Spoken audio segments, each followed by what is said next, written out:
سلام دوستان، امروز میخوام در مورد یک سرویسی که در داروخانه‌های بریتانیا وجود داره باهاتون صحبت کنم.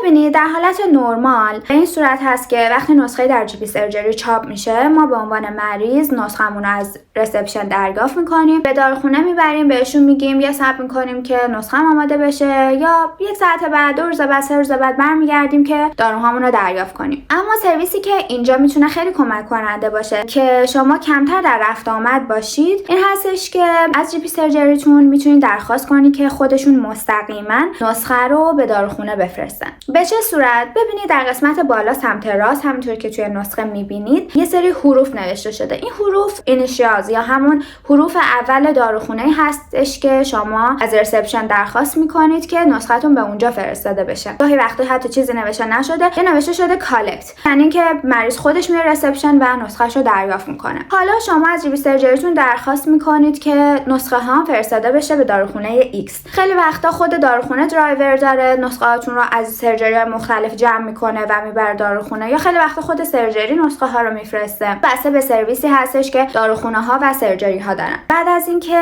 نسختون فرستاده شد به داروخونه شما میتونید قبل از این کار از داروخونه درخواست کنید که سرویس SMS رو برای شما فعال کنن. شما شماره موبایلتون رو میدین و اونها در دیتابیس شما رو اساین میکنن و از این بعد هر نسخه ای از سرجریتون فرستاده بشه به داروخونه در صورت آماده بودن برای کالکشن به شما پیام میاد که نسختون آماده دریافته. با کمک این سرویس به جای اینکه 3 بار در راه باشین شما فقط 1 بار میرید داروخونه و نسختون رو دریافت میکنید. امیدوارم که این ویدیو به دردتون خورده باشه. اگر سوالی هست حتما برام کامنت کنید. تا ویدیو بعدی، خداحافظ.